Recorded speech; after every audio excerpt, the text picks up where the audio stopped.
This is a brass tube that I keep in my drill bits box. Can you figure out why? Okay, I'm going to show you.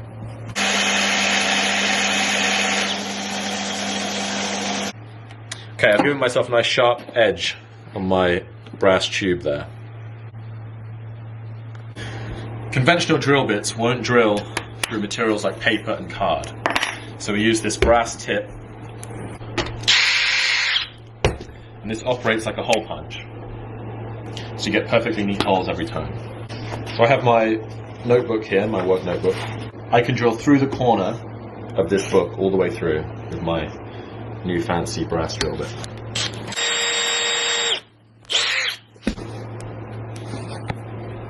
So now I have a perfect hole all the way through my book.